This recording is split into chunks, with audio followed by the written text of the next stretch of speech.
نحمده ونصلي ونسلم على سيدنا ومولانا محمد رسوله النبي الوكيل الحميد الكريم الرؤوف الرحيم. اما بعد، اعوذ باللہ من الشیطان الرجیم، بسم اللہ الرحمن الرحیم. اللہ رب العزت کا شکر ہے جس کی توفیق سے ہم آج مجلس ذکر اہل البیت اور بالخصوص مجلس ذکر امام علی مقام امام حسین علیہ السلام رضی اللہ تعالیٰ حاضر. اللہ تعالیٰ ہماری حاضری قبول فرمائے اور جن لوگوں نے اس شاندار پروگرام کا انعقاد کیا ان کی مسائل جمیلہ اپنی بارگاہ میں قبول فرمائے. ہمارے ہاں بہت ساری محافل ہوتی ہیں، میلاد بھی ہوتی ہیں، پھر اہل البیت کے ایام بھی سیلیبریٹ ہوتی ہیں، صحابہ کرام کے ایام بھی سیلیبریٹ ہوتی ہیں.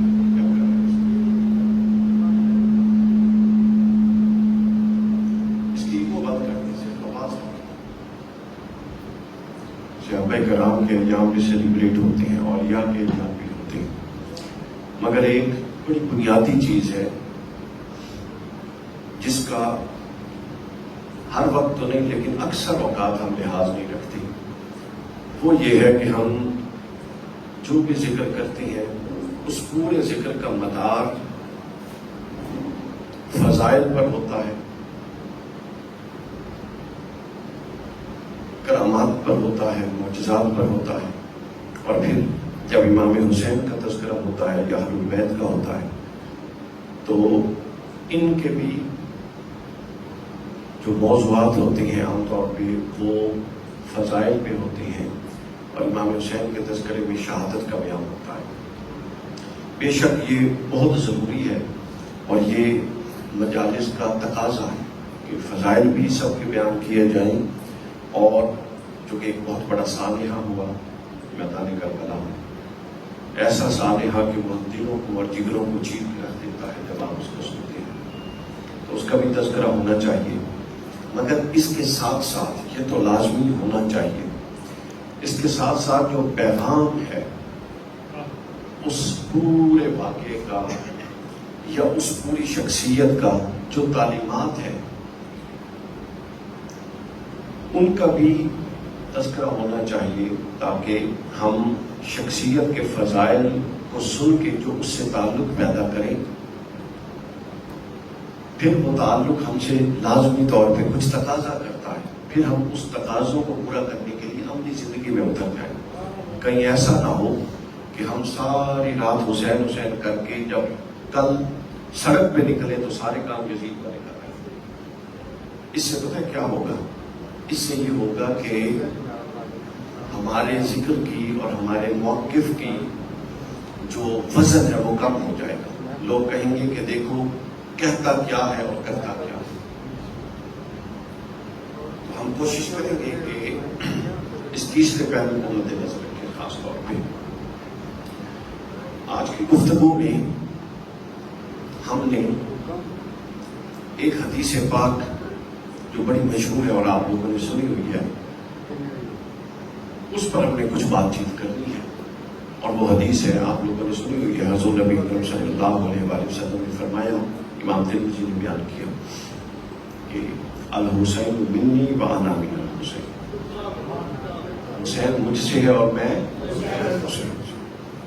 لیکن اس پر آنے سے پہلے ایک چھوٹی سی ہم تمہیدی بات کو سمجھیں. اس تمہیدی بات کو ذرا غور سے سمجھ لیں. دیکھیں یہ اللہ تعالیٰ کی سنت ہے اور اس کا طریقہ ہے کہ اس نے جب سے انسان کو پیدا کیا ہے وہ انسان کو امتحان میں ڈالتا ہے. یہ اللہ کی سنت ہے.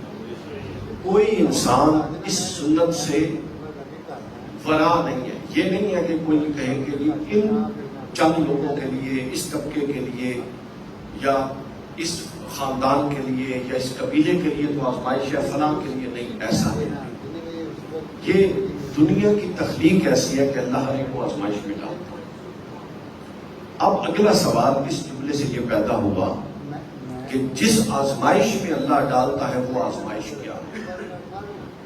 وہ آزمائش دو چیزوں سے متعلق ہے، ذہن میں رکھ لیں۔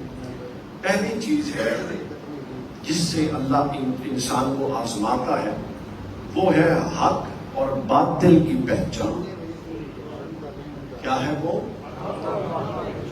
اسی لیے زندگی کا ایک بہت بڑا حصہ حق کی پہچان کے لیے بھی گزارا کریں، غور و فکر۔ یہ نہیں کہ ہم جس عقیدے پر جس گھر میں پیدا ہوئے اور بغیر سوچے سمجھے ہم نے سمجھ لیا کہ ہم ہی سب سے بہتر ہیں اور اسی پر ہم مر گئے۔ اگر یہ تصور ٹھیک ہوگا تو غیر مسلم بھی تو ٹھیک ہے، وہ بھی یہ سمجھتے ہیں، ہر کوئی یہ سمجھتا ہے۔ تو اللہ نے انسان کو آزاد فکر پیدا کیا ہے، اپنے نبیوں کو بھیجا اور اللہ کی کتابیں کھلی ہوئی ہمارے سامنے ہے، قرآن جیسی کتاب۔ تو غور اور فکر کے ساتھ حق کی پہچان یہ بہت ضروری چیز ہے۔ رسول اللہ صلی اللہ علیہ وآلہ وسلم کی حدیث پاک میں آپ کو بتاؤں اس کا مفہوم۔ اب دیکھیں رسول اللہ صلی اللہ علیہ وسلم اور حق، آپ کا تو پورا وجود ہی سراپا حق ہے کہ آپ نے حق کی پہچان کیا کرنی تھی، ہے کہ نہیں؟ یعنی رسول اللہ صلی اللہ علیہ وسلم خود سراپا حق ہے، اس کے باوجود آپ فرماتے ہیں کہ اللہ مجھے چیزوں کو ویسا دکھا جیسی کہ وہ ہے، یہ نہ ہو کہ کوئی شے ظاہر میں مجھے دھوکہ دے دے۔ تو پہلا امتحان ہے حق کو پہچاننے کا، اور یہ چھوٹا امتحان۔ پھر دوسرا امتحان ہوتا ہے کہ حق کو جب پہچان لیا جائے، یہ اونچے درجے کا امتحان کہ جب حق کو پہچان لیا تو پھر اپنے مفادات قربان کر کے، اپنی طبیعت اور رجحانات قربان کر کے، اپنے ذوق اور مزاج قربان کر کے جب حق کو پہچان لیا، پھر ہر شکل، ہر صورت، ہر جہت میں حق کے ساتھ کھڑا ہوا جائے۔ بس یہ دو ہی امتحان ہیں، اور پوری کائنات کے اندر جو سلسلہ انبیاء ہے، جو سلسلہ نزول کتب ہے، جو نظام عبادات ہے، جو نظام صدقات ہے، جو نظام جہاد ہے، جو نظام عدل ہے، جو نظام شہادت ہے، گنتے جائیے۔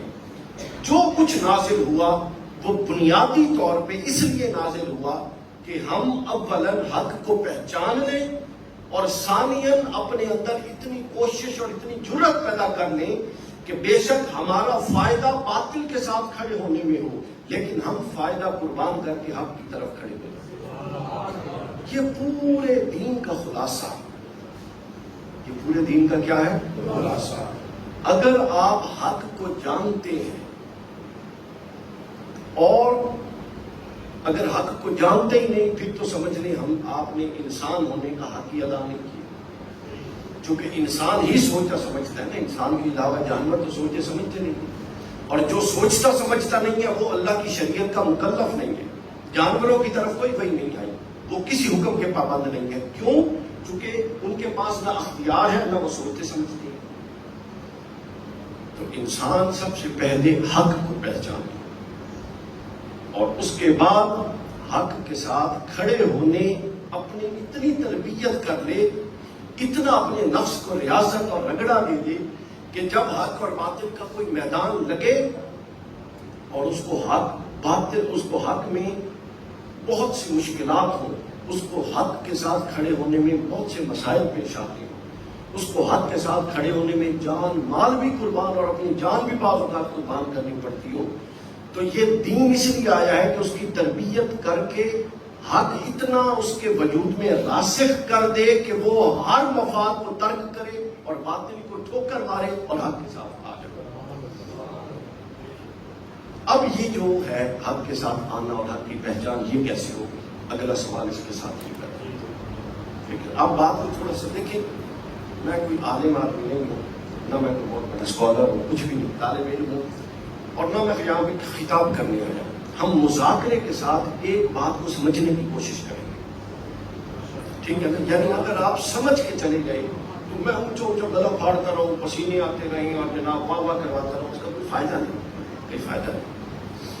ایک بات کو سمجھیے، اس لیے میں درجہ بدرجہ سوال قائم کر کے اور ایک کا دوسرے کے ساتھ تعلق قائم کر کے آگے چلے گا۔ تو سب سے پہلا ہمارا سوال کیا تھا کہ انسان کو ایک آزمائش میں ڈالا جاتا ہے۔ وہ آزمائشیں کتنی تھی وہ تھی میں نے بتا دیا۔ پھر انسان کو اس آزمائش میں جو اللہ نے ڈالا، تو یہ کیسے ہو سکتا تھا کہ وہ آزمائش سے بچ نکلنے کا لائعمل نہ دے؟ آزمائش میں ڈال رہا ہے اور بچنے کا طریقہ نہیں بتا رہا، کیا یہ ممکن ہے؟ نہیں ہے نا ممکن۔ اب اللہ تعالیٰ نے ہمیں اس آزمائش سے بچنے کا جو لائعمل دیا وہ 2 نکاتی لائعمل۔ کتنا ہے بولیے؟ نہیں، سب بولیں گے نا، چونکہ میں نے عرض کیا نا، ہم مذاکرے سے تھوڑی سی آپ سے سیکھوں گا، سمجھوں گا، کچھ میں عرض کروں گا آپ کی خدمت میں، تو ہم یوں مل جل کے بات کو آگے بڑھائیں گے۔ تو 2 نکاتی لائعمل دیا، اور 2 نکاتی لائعمل دے کے اللہ نے فرمایا جو ان 2 چیزوں پر چلے گا وہ بڑی سے بڑی آزمائش میں بھی کامیاب ہو جائے گا۔ اور وہ کیا تھا؟ ایک تھی کتاب ہدایت، کیا بولیے؟ اور دوسرا تھا امام ہدایت۔ کیا تھا؟ ایک تھا کتاب ہدایت اور ایک تھا امام ہدایت۔ نبی امام بھی ہوتا ہے، قرآن مجید نے سیدنا ابراہیم کے بھی استعمال کیا۔ نبی جو ہوتے ہیں وہ کون ہوتے ہیں؟ امام بھی ہوتے ہیں۔ ہر نبی امام ہوتا ہے لیکن ہر امام ظاہر نبی نہیں ہوتا، سادہ سی بات۔ تو لہٰذا 2 چیزیں تھیں، ایک کتاب اور ایک امام یا نبی علیہ السلام۔ اور قرآن نے کہا کہ یہ 2 چیزیں ضمانت ہیں اے میرے بندے، اللہ نے کہا جو ان دونوں کو تھام لے گا وہ کامیاب ہو جائے گا۔ اب آپ تاریخ کا مطالعہ کر کیجیے نا، آپ ماشاءاللہ سارے پڑھے لکھے لوگ ہیں، کوئی دینی حوالے سے زیادہ پڑھا ہوا ہے، کچھ اصلی علوم میں آگے ہیں، ذرا مطالعہ کیجیے سیدنا آدم سے لے کر آج تک، یا آج تک نہ چلے عہد رسالت تک، سب رسول اللہ کے اپنے ظاہری زمانے تک، ویسے تو آج بھی رسول اللہ کا زمانہ ہے، آپ کی آمد کے ظاہری زمانے تک آپ چلیں گے۔ حق اور باطل آپس میں جب ٹکرایا، بہت سارے ٹکراؤ ہوئے، لیکن ہم 2-3 بڑے بڑے ٹکراؤ لے کے بات کو سمجھتے ہیں۔ 2-3 بڑے بڑے ٹکراؤ۔ پہلا جو ٹکراؤ ہوا، حالانکہ وہ بڑا نہیں تھا لیکن چونکہ کائنات کا پہلا ٹکراؤ تھا اس لیے اس کا ذکر میں کرنے لگا۔ اس کا ذکر آیا سورۃ المائدہ کی آیت نمبر 28 میں، اور یہ ٹکراؤ تھا 2 بھائیوں کا، حابیل اور قابیل کا۔ ٹھیک ہو گیا؟ اب اس نے کیا کہا ذرا غور کیجیے گا۔ ہدایت میں نے عرض کیا 2 چیزوں سے ہے، کتاب اور امام ہدایت۔ کتاب ہدایت اور امام ہدایت یہ دونوں ہر دور میں موجود رہے۔ اگر یہ موجود نہ ہوتے تو اس دور کے لوگوں سے جو حساب کتاب ہے وہ نہیں لیا جا سکتا تھا، کیونکہ جب لایا عملی نہیں تو جواب طلبی کس بنیاد پر ہوگی؟ تو یہ ہر دور میں موجود رہے۔ تو پہلے نبی کون تھے؟ سیدنا آدم علیہ السلام، اور ظاہر ہے وہ اپنی ضروریات کے اوپر احکام وحی ہوئے اور صحائف آئی۔ ٹھیک ہو گیا؟ اب یہ 2 بھائی جو تھے ان میں کسی معاملے میں تصادم ہوا، اختلاف ہوا، اور قرآن نے ان کا ایک جملہ نقل کیا۔ آپ نے لفظوں پر غور کرنا ہے کہ حابیل نے کہا، حضرت حابیل نے کہا قابیل کہ اے قابیل، اگر تم مجھے مارنے کے لیے میری طرف ظلماً ہاتھ بڑھاؤ گے تو میں تمہاری طرف ہاتھ نہیں بڑھاؤں گا، چونکہ میں اللہ سے ڈرتا ہوں۔ اس جملے کے اندر اس نے بتا دیا کہ ظلماً ہاتھ اس لیے نہیں بڑھاؤں گا کہ جو امام ہدایت ہے ہمارے دور کا، آدم یعنی ہمارے باپ، میں نے کبھی اس کو ظلم کرتے نہیں دیکھا، لہٰذا میں ظلم بھی نہیں کر سکتا۔ اور دوسرا جو حکم اس پر اترا ہے وہ ہے خوف خدا۔ میں کتاب کو یعنی اس وقت کی جو کتاب تھا اس کو بھی پسے پوچھ نہیں ڈال سکتا۔ تو لہٰذا حضرت حابیل نے نہ اپنے وقت کے امام کی تعلیمات کو پسے پوچھ ڈالا اور نہ اپنے وقت کی کتاب ہدایت کو پسے پوچھ ڈالا۔ اللہ تعالیٰ نے اس کو امام کے طور پہ ذکر کر دیا، ہادی کے طور پہ ذکر کر دیا، اور قابیل کو گمراہ کے طور پہ ذکر کیا، کیونکہ اس نے دونوں چیزوں کو کیا کیا؟ بولیے، نظر انداز کر دیا۔ سمجھ رہے ہیں؟ تو لہٰذا ان دو چیزوں سے صرف ہدایت نہیں ہے بلکہ بندہ امام ہدایت بھی بن جاتا ہے۔ پھر اس کے بعد دوسرا بڑا مارکا ہوا، سامعین کرام، یہ بڑے بڑے بہت سارے ہیں، ہمارے کو ظاہر ہمارا موضوع نہیں، میں ابھی تمہیدی گفتگو کر رہا ہوں آگے بڑھنے کے لیے، جتنا وقت ہوا اتنی بات کر رہے ہیں۔ دوسرا مارکا حضرت موسیٰ اور فرعون کا لے لیتے ہیں، سیدنا موسیٰ علیہ السلام اور فرعون کا۔ یہ سورت طٰہٰ کی آیت نمبر 46 میں ہے، سورت النازعات کی آیت نمبر 24 میں ہے، قرآن مجید میں مختلف مقامات پر۔ موسیٰ علیہ السلام نے کہا فرعون کو کہ تو بنی اسرائیل پر ظلم نہ کر اور انہیں میرے ساتھ نجات کی راہ پر جانے دے۔ جملہ غور کیجیے، تو ان پر ظلم نہ کر اور میرے ساتھ انہیں نجات کی راہ پر جانے دے۔ تو فرعون نے کیا کہا؟ فرعون نے کہا نہیں، میں ان کا رب ہوں، میں ان کا رب ہوں۔ تو موسیٰ نے کہا کہ ان پر ظلم نہ کر اور نجات کی راہ پہ جانے دے۔ نجات کی راہ کون سی؟ گویا کہ موسیٰ نے پیغام دیا کہ میں امام ہدایت ہوں، میری راہ ہی نجات کی راہ ہے۔ اور موسیٰ نے پیغام دیا تو ان پر ظلم نہ کر، چونکہ اللہ نہیں چاہتا کہ ان پر ظلم کیا جائے۔ اور فرعون کے ایک جملے میں نبی یعنی امام ہدایت کی بھی نفی اور کتاب ہی، وہ کہتا انا ربکم الاعلی، اس نے کہا نہ میں تجھے امام ہدایت مانتا ہوں، نہ تیری کتاب کو کتاب ہدایت مانتا ہوں، اور نہ ہدایت بھیجنے والے رب کو مانتا ہوں۔ وہ تو بدبختی کی آخری سطح پہ چلا گیا۔ تو اس کا ذکر قرآن میں کیسے ہوا اور سیدنا موسیٰ کا کیسے ہوا کیا؟ پھر اس کے بعد اور بہت ساری مثالیں ہیں، لیکن اب ہم کم ٹو دا پوائنٹ واپس آتے ہیں عہد رسالت مآب صلی اللہ علیہ وسلم۔ آپ اگر رسول اللہ صلی اللہ علیہ وسلم کی جو سیرت مبارکہ اور جو دعوتی زندگی ہے اس کا خلاصہ پڑھنا چاہتے ہیں، اور ہم تو جانتے ہیں خلاصہ پڑھنا چاہتے ہیں، اور بہترین کتاب جو ہے وہ پہلی کتاب ہے جو اول کتابیں لکھی گئی تھی، سیرت ابن ہشام۔ وہ جب آپ پڑھیں گے نا تو آپ کو ایک تصور قائم ہوگا دعوت کا۔ اس کے ابتدائی 4-5 چیپٹر پڑھیں گے، اس کے اندر سے یہ میں نے متاخذ کی۔ حضور علیہ الصلوۃ والسلام کی دعوت جو تھی وہ بھی انہیں دو چیزوں پر قائم تھی کہ میں امام ہدایت ہوں اور جو کلام میں لایا ہوں وہ کلام ہدایت ہے، کتاب ہدایت۔ اور مشرکین مکہ کی کل جد و جہد نہ نماز کے انکار پر تھی، نہ کسی حج روزہ تو اس وقت فرض نہیں ہوا تھا، مکہ میں مدینہ میں جا کے ہوا، یعنی جتنی تعلیمات تھیں اخلاقیات دیگر معاملات، ان کا جو بنیادی انکار تھا وہ جو دو چیزوں پر مبنی تھی، ایک امام ہدایت اور ایک وہ کیسے تھا؟ وہ کہتے تھے کہ جب رسول اسلام نے فرمایا نا کہ اللہ نے مجھے نبی بنا کے بھیجا، طائف کا واقعہ، تو وہ کہتے ہیں کہ معاذ اللہ استغفر اللہ، اللہ کو کوئی اور نہیں ملا تیرے سوا جس کو نبی بنایا۔ یا پھر دوسری اور روایات میں کہتے ہیں کہ ہم اس کو نبی کیسے مان لیں جو ہماری طرح شادی کرتا ہے، بازاروں میں پھرتا ہے اور کھاتا پیتا ہے۔ تو پہلا انکار کس کا کیا؟ امام ہدایت۔ اور دوسرا انکار کس کا کیا؟ کتاب کا۔ کیسے کیا؟ کہتے تھے یہ جو تم ہمیں کتابیں سنا رہے ہو، آیات سناتے ہو، اساطیر الاولین، یہ تو پرانوں کے قصے ہیں، کتاب ہدایت نہیں ہے کوئی۔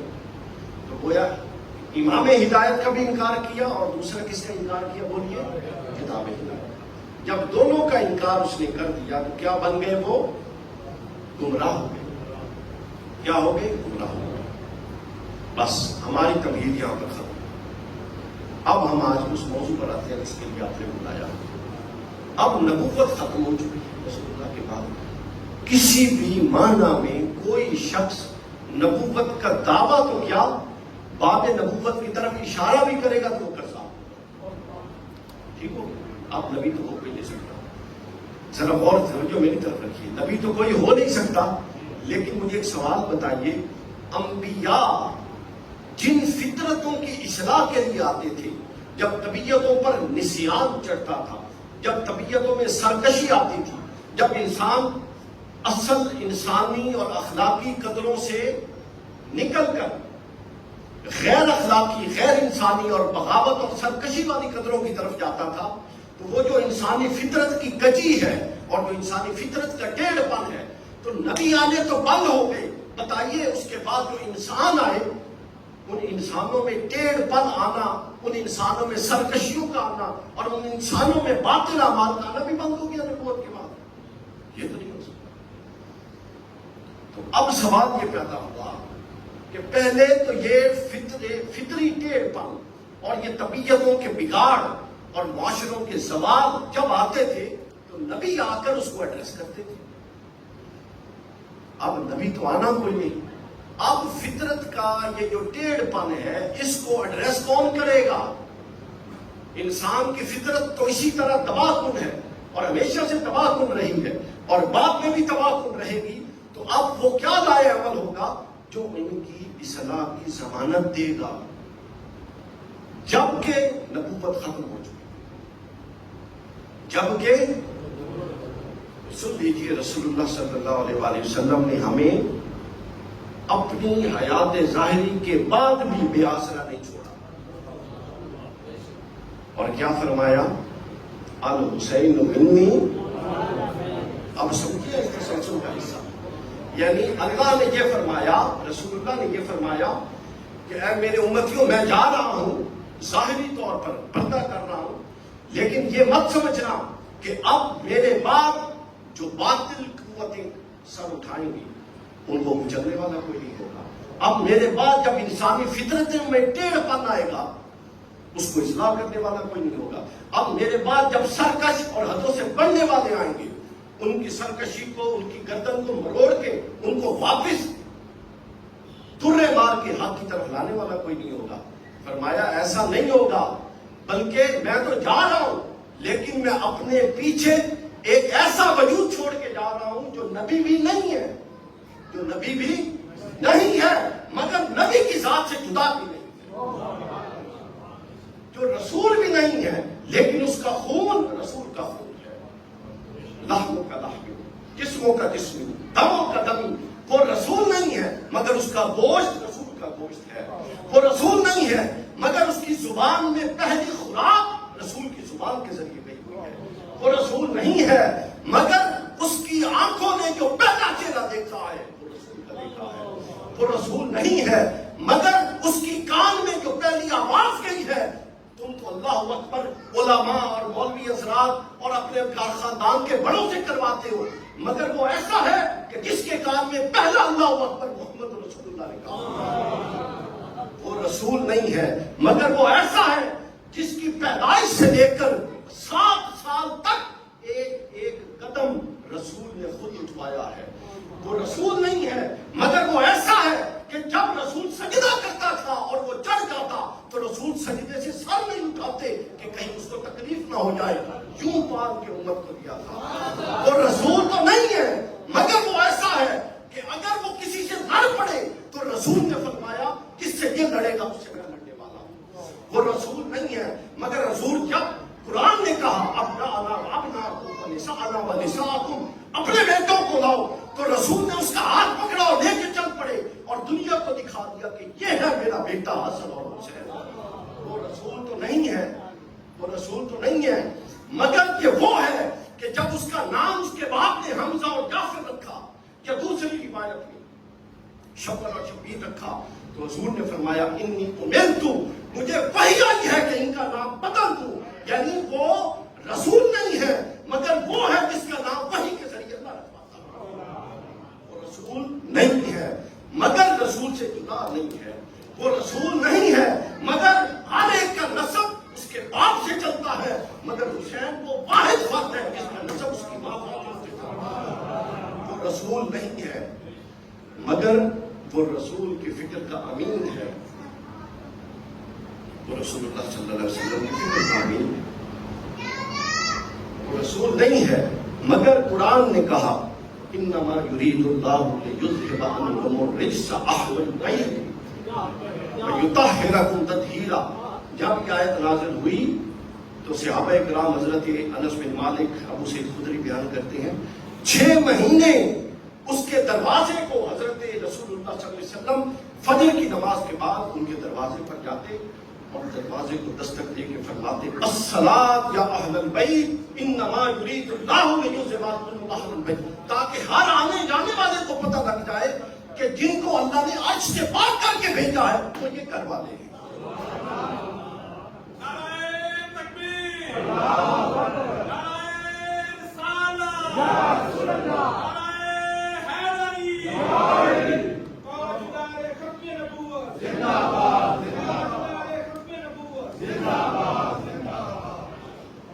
اب یہ تو میں نے آپ کے جذبات کی عکاسی کی ہے.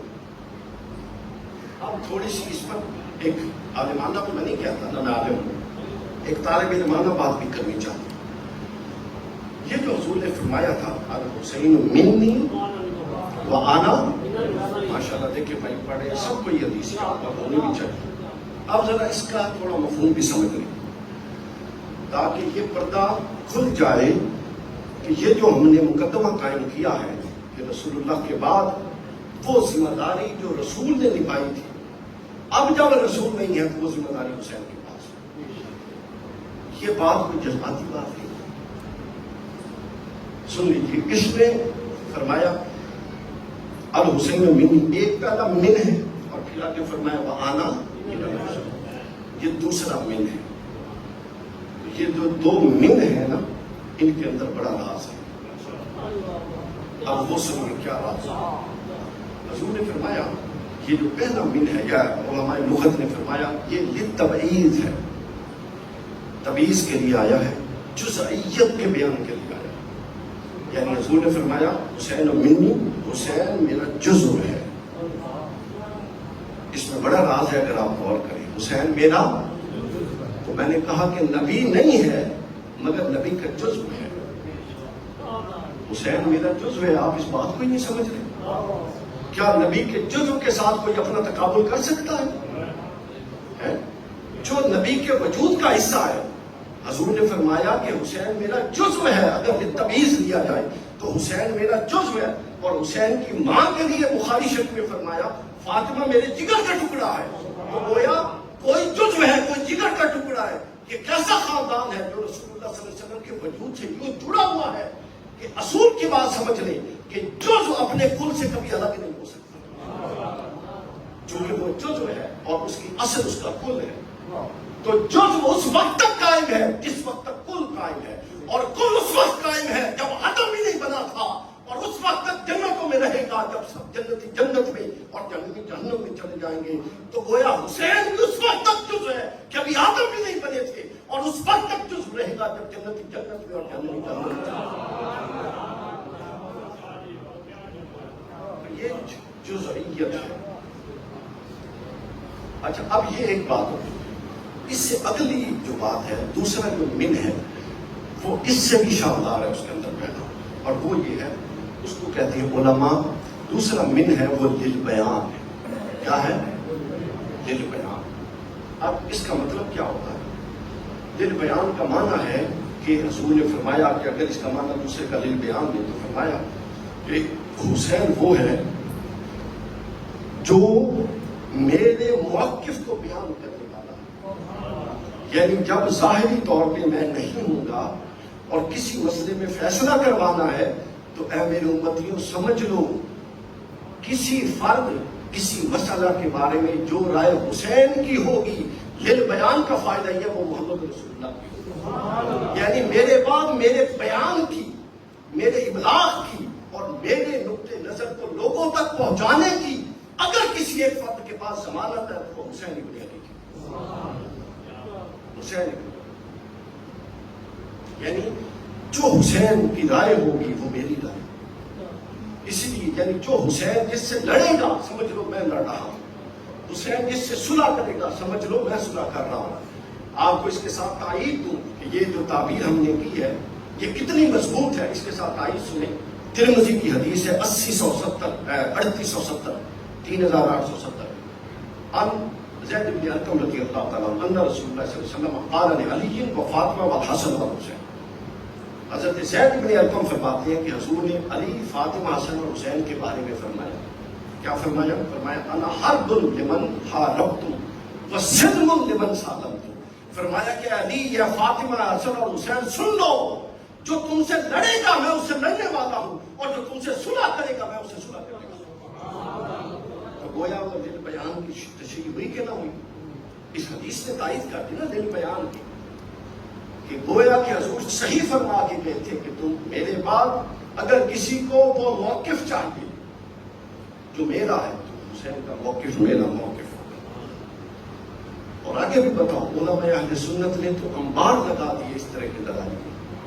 چونکہ وقت نہیں ہے ہم نے آگے بڑھنا ہے. میں اس موضوع پر اگر اسی پہ اڑ گیا آگے بات رہ جائے گی.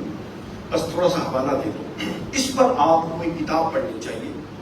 حضرت شاہ ولی اللہ محدث دہلوی رحمۃ اللہ علیہ کے صاحبزادے شاہ عبد العزیز محدث دہلوی کی کتاب ہے سر الشہادتین. کیا نام ہے بولیے؟ شہادتین تسمیہ کثیرہ. سر الشہادتین دو شہادتوں کا راز. تو کون سی؟ امام حسن کی شہادت کا راز اور امام حسین کی شہادت کا راز. ارے ہم تو بھی بہت دور ہیں اور بہت پیچھے ہیں اہل بیت کی معرفت کے حوالے سے. ہمارے اسلاف بہت آگے تھے. حضرت شاہ عبد العزیز محدث دہلوی فرماتے ہیں کہ تم کہاں پھر رہے ہو؟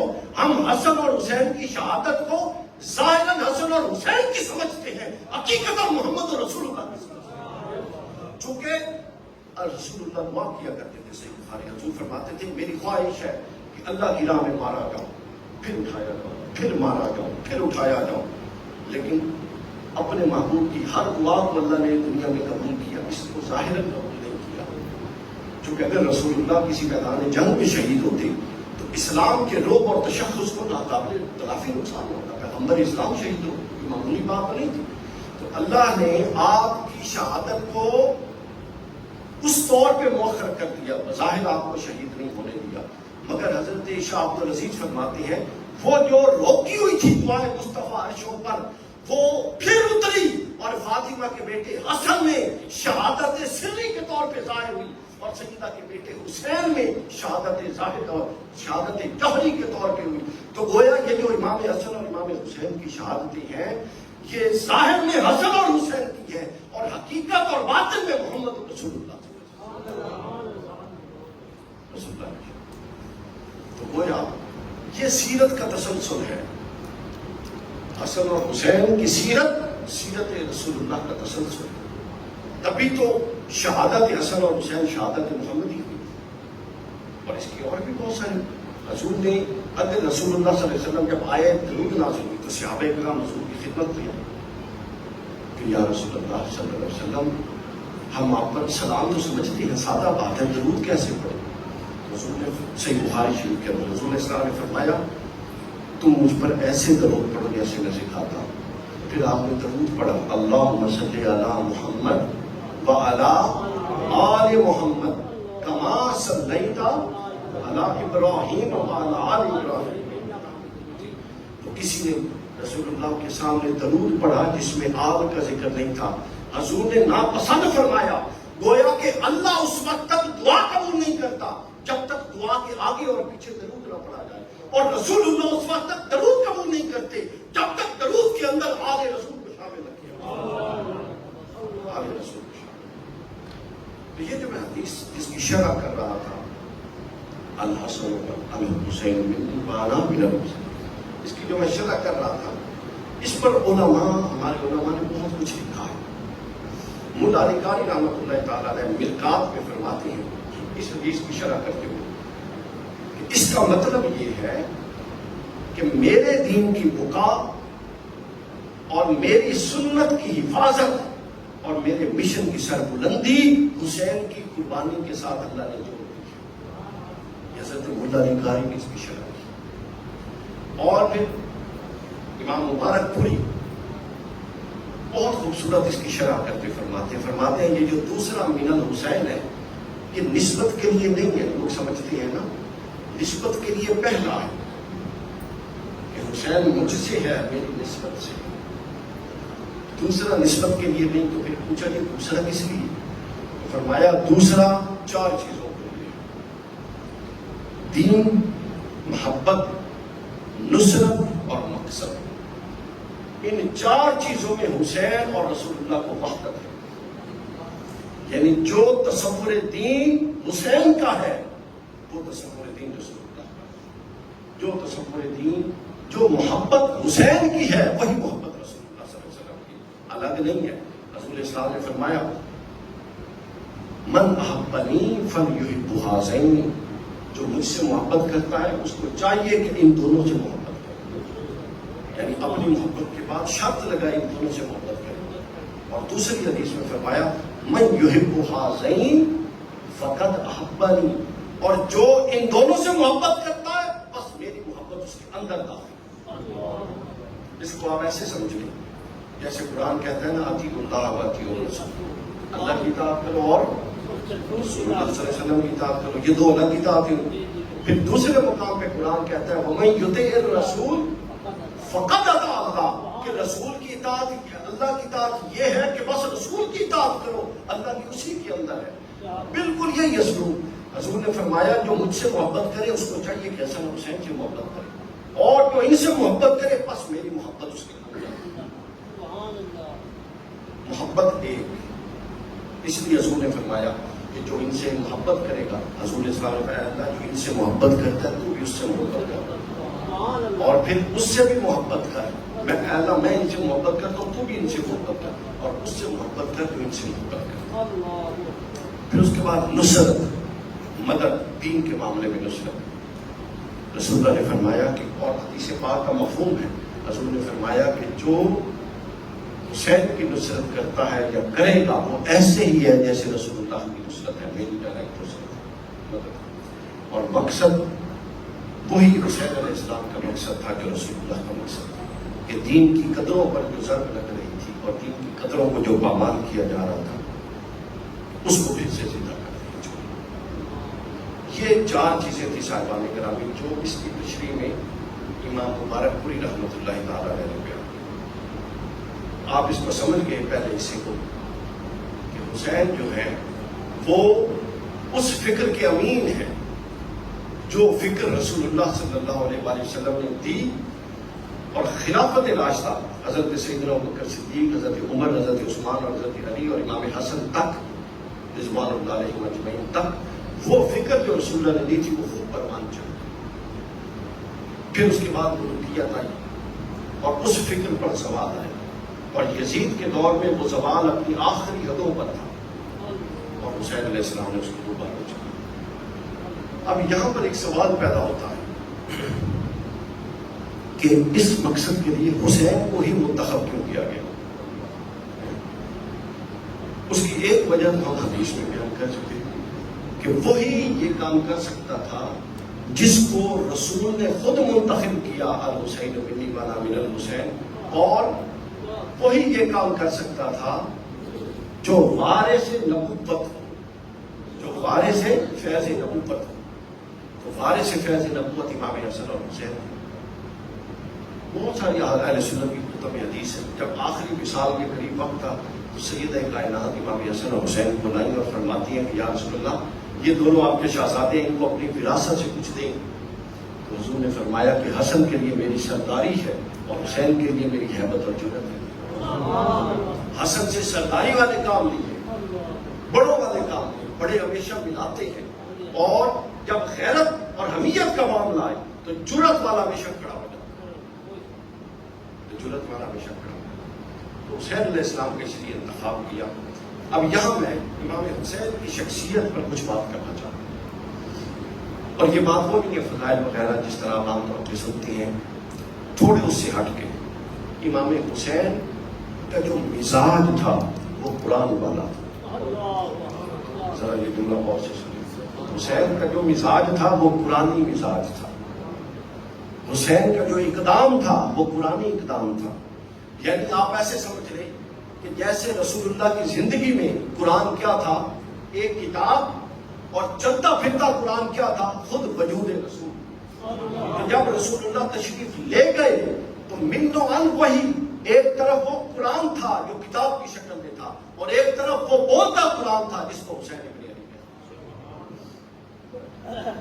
قرآن مجید جو ہے، اب میں نے آپ کو دو چیزیں بتائی، ایک تھی امام ہدایت اور ایک تھی کتاب ہدایت۔ تو حسین جو تھا، سمجھ لیجئے قرآن جو ہے وہ کتاب ہدایت ہے اور حسین جو ہے وہ امام ہدایت ہے۔ اب ہم اپنے موضوع پر چڑھ گئے۔ قرآن مجید نے فرمایا ذالک الکتاب لا ریب فیہ ھدی للمتقین، یہ وہ کتاب ہے جس میں کوئی شک نہیں، یہ پرہیزگاروں کے لیے ہدایت ہے، تو گویا امام حسین نے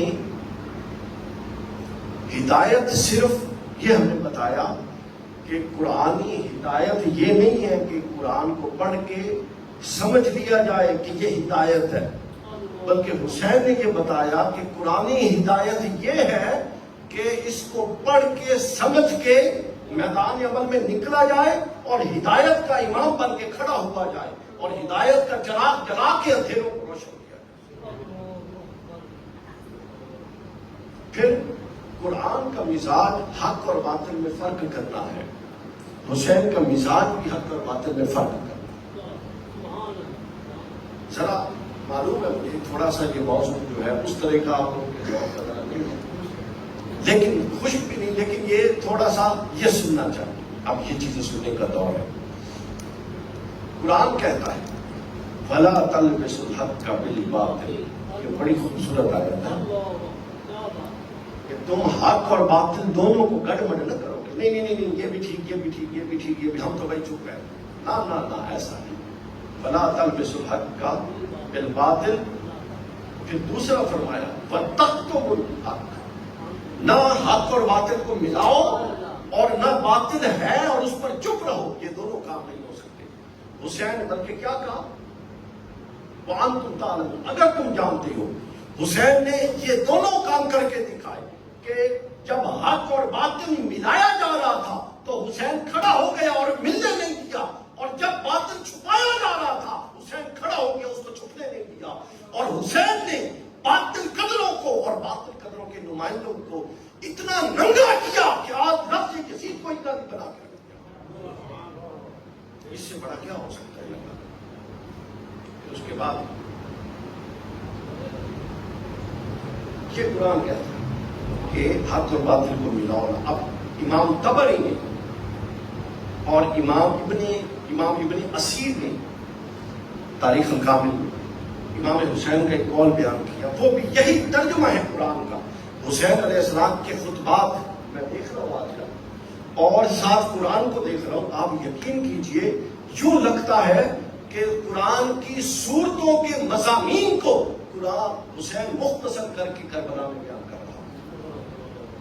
حسین مختصر کر کے کربلا میں بیان کر رہا ہے۔ حسین علیہ السلام فرماتے ہیں الا ترون ان الحق لا یؤمن be, in ul Haq law یؤمن be, کیا تم یہ نہیں دیکھ رہے کہ حق پر عمل نہیں ہو رہا؟ وَأَنَّ الْبَاطِلَ لَا يُتَنَاهَلْ، اور کیا تم یہ نہیں دیکھ رہے کہ باطل ہو رہا ہے اور کوئی اسے روکنے والا نہیں ہے؟ کیا یہ قرآن کی آیت کا مفہوم نہیں ہے؟ وَلَا تَلْبِسُوا الْحَقَّ بِالْبَاطِلِ وَتَكْتُمُوا الْحَقَّ، گویا قرآن حق کی پہچان کرواتا ہے، کہہ کے اپنی عبادت کے ذریعے، اپنے متن کے ذریعے، اور حسین قرآن کے متن کو لے کر کھڑا ہوتا ہے اور حق کی پہچان زمانے میں کرواتا ہے۔ پھر قرآن اور حسین کا ایک ہی مشن تھا، اور وہ کیا تھا؟ اصلاح امت۔ کیا تھا؟ قرآن مجید نے سورہ ہود میں کہا ان اریدو الا الاصلاح، میں تو کچھ نہیں چاہتا، انبیاء یہ کہتے تھے ہم کچھ نہیں چاہتے سوائے اس کے کہ اس قوم کی اصلاح ہو جائے۔ اور امام حسین نے کیا فرمایا؟ امام خوارزمی نے مقتل الحسین میں لکھا انی لم اخرج عاشرا ولا باطلا ولا مفسدا ولا ظالما وانما خرجت لطلب الاصلاح فی امت جدی۔ امام حسین فرماتے ہیں کہ نہ میں سرکشی کے لیے نکلا، نہ میں غروب کے طور پہ نکلا، نہ میں فساد کے لیے نکلا، نہ میں ظلم کے لیے نکلا، میں تو اپنے نانے کی امت کی اصلاح کے لیے نکلا۔ آپ دیکھیے مقدمہ، دیکھیے کیا مقدمہ دیکھیے، اور کیسی بدبخت ہے وہ قوم اور اس قوم کے وہ فرد کہ جو حسین کی جد و جہد کو خروج کہیں یا حسین کی جد و جہد کو مطلق حکومت کے حصول کے لیے کہیں، جب سب کچھ بدلا جا چکا تھا۔ کبھی وقت ہوا تو میں آپ کو بتاؤں گا کہ نماز کا کیا حال ہوا تھا، کبھی وقت ہوگا تو میں بتاؤں گا کہ حال کیا اس طرح ہو رہا تھا جس طرح عہد رسول میں ہو رہا تھا، کبھی وقت ہو تو میں بتاؤں گا کہ زکوٰۃ کے عاملین کون لوگ بنا دیے گئے تھے، اس پر کبھی بات کروں گا اگر کبھی دوبارہ موقع ہوا. میرا چینل دیکھتے ہیں یوٹیوب کا، وہاں پر یہ چیزیں موجود ہیں. کوئی شے اپنی اصل میں موجود نہیں تھی. تو کیا جب ہر شے ہی تباہی اور بربادی کے کناروں پر کھڑی ہو اس وقت کیا اصلاح نہیں بنتی؟ اسی وقت تو اصلاح ہوتی. اور امام حسین نے بر وقت اصلاح کی، بر وقت اصلاح کی. اب یہاں پر میں ایک چیز آگے بڑھنے سے پہلے آپ لوگوں کو بتا دوں کہ وہ اصلاح کس چیز کی تھی. کوئی یہ کہہ سکتا ہے، اور آج کل سوشل میڈیا کا دور ہے، ایک پوری یزیدی فکر پروان چڑھائی جا رہی ہے. ہمارا یہ ذوق ہی نہیں ہے اس موضوع پر بات کرنے، لیکن حق کو بیان کرنا لازم. اب میں آپ کے سامنے کچھ باتیں اس لیے رکھنا چاہتا ہوں کہ آپ کو علم ہو جائے. یہ جو ابھی میں بات کرنے لگا ہوں، یہ میں نے حضور شیخ الاسلام کی کتاب میرے سامنے پڑھی، القول المتین. اس کا 9واں باب ہے، وہاں سے میں نے 4-5 لائنیں آپ کے سامنے پڑھی، صرف اس بات کے لیے کہ آپ کو اندازہ ہو جائے کہ بدلہ کیا گیا تھا. وہ حصہ نہیں میں بتا رہا، بلکہ میں یہ بتا رہا ہوں کہ جو ہمارے بڑے تھے، تابعین، ائمہ، محدثین، صحابہ کرام، ان کی کیا رائے تھی کہ یزید نے کوئی خرابی بھی کی ہے کہ نہیں کی، اور اگر کی ہے تو کتنی بڑی کی ہے، اور اگر اتنی بڑی کی ہے تو پھر حسین علیہ السلام نے اس کے لیے کیا کیا ہے. وہ سن لیجیے. اس کو بیان کیا ہے جو میں بھی آپ کے سامنے بیان کرنے لگا ہوں. حضرت امام ابن جریر طبری نے اور امام ابن جوزی نے اس کو بیان کیا ہے اپنی تاریخ الامم والملوک اس کے اندر. انا قدمنا من عند رجل، اس کو میں اردو میں ہی پڑھ لیتا ہوں جلدی جلدی تاکہ وقت ہمارا بچ جائے. فرماتے ہیں کہ ہم ایک ایسے شخص یزید بن معاویہ کے پاس سے ہو کر آئے ہیں. صحابہ کرام کا بیان امام ابن جریر طبری نے بیان کیا، اور طبری تاریخ میں اول ہے، پہلی تاریخ، اور تفسیر میں اول ہے، پہلا مفسر. 310 میں وفات ہے. تو آپ اندازہ کر لیں کس صدی میں انہوں نے کام کیا. فرماتے ہیں کہ ہم ایک ایسے شخص سے مل کر آئے، نہ قدمنا من عند رجل لیس له دین، ہم ایک ایسے شخص کے پاس سے آیا جس کے پاس دین کی کوئی رتی نہیں تھی. یشرب الخمر، وہ شراب پیتا تھا. اور شراب کو قرآن نے کیا کہا؟ آپ نے قرآن سے مقدمہ سمجھنا ہے. شراب کو قرآن نے کیا کہا؟ ام الخبائث. کیا کہا؟ یعنی جو شرابی ہے وہ ساری خباثتوں کی جڑ ہے. اور یزید تواتر کے ساتھ روایات سے ثابت ہے کہ شرابی تھا، لہذا ہر خباثت کی جڑ تھا. یہ میں نے پڑھ دیا. یشرب الخمر ویعزف بالتنابیر، حوالے سنتے جائیے. وہ شراب پیتا تھا اور تنبورے بجاتا تھا، اور اس کے ہاں سازیانے بجاتے تھے. پھر آگے سنیے. وَيَلْعَبُ بِالْقِلَابِ، کتوں سے کھیلتا تھا. یہ جو کتوں کی لڑائی ہوتی ہے نا، اس کا موجب حضرت صاحب تھے. کتوں سے کھیلتا تھا.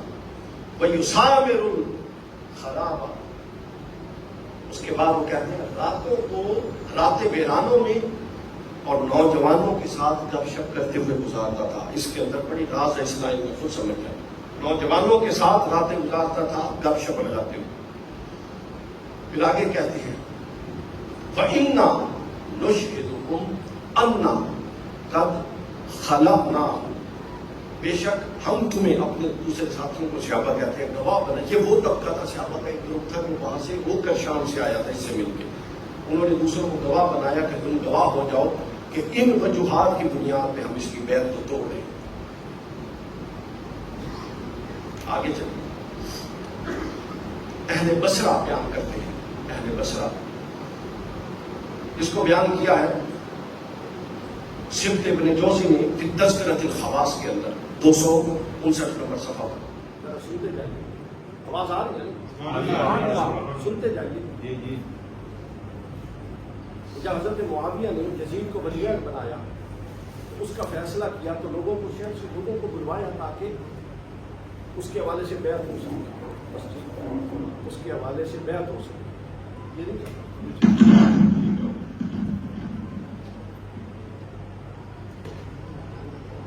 یزید کو جب ولی عہد بنوایا تو فیصلہ کیا، مختلف لوگوں کو مختلف شہروں سے بلوایا مشارکت کے لیے.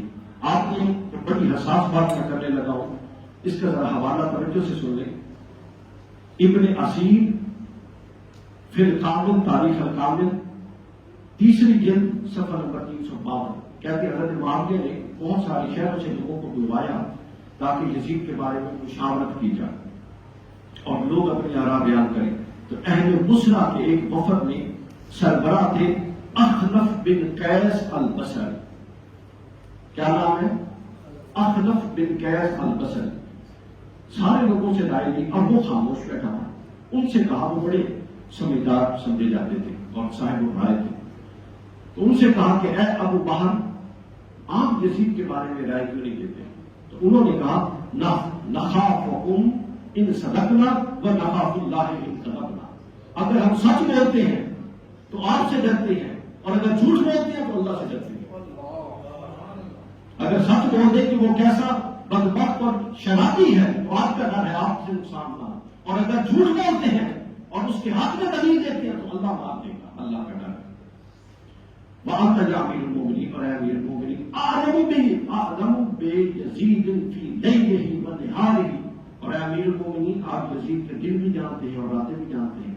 وَسِرِّهِ وَعِلَانِيَتِهِ، وہ چھپ کے کیا کرتا ہے یہ بھی جانتے ہیں، اور وہ اعلانیہ کیا کرتا ہے یہ بھی جانتے ہیں.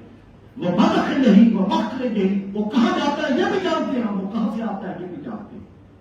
فَإِن كُنتَ تَعْلَمُ اللَّهُ تَعْلَمُهُ لِلَّهِ تَعَالَى فلا تشابہ فیہ وَإِن كُنتَ تَعْلَمُ فِيهِ غَيْرَ ذَلِكَ فَلَا تُصَدِّقْ. اب آگے سن لیجیے، وہ کہتے ہیں کہ اب یہ ساری بات بیان کر کے اگر واقعی آپ اللہ تعالیٰ اور امت کے پسندیدہ اور بہتر خیال کرتے ہیں اس کو، تو پھر اس کے لیے مشورے کی ضرورت نہیں ہے، آپ کی اپنی رائے ہے. لیکن اگر آپ اس کے متعلق دوسرا خیال رکھتے ہیں جو کہ مبنی پر حقیقت بھی ہے، تو اپنی زندگی کے آخری لمحات میں یہ کام مت کیجیے. یہ میں نے آپ کے سامنے پڑھا. پھر اس کے بعد عبداللہ بن زبیر رضی اللہ تعالیٰ عنہ، جس نے یزید کی دنوں میں بیعت نہیں کی اور مکہ میں اپنی حکومت کر ان سے پوچھا گیا یزید کے بارے میں.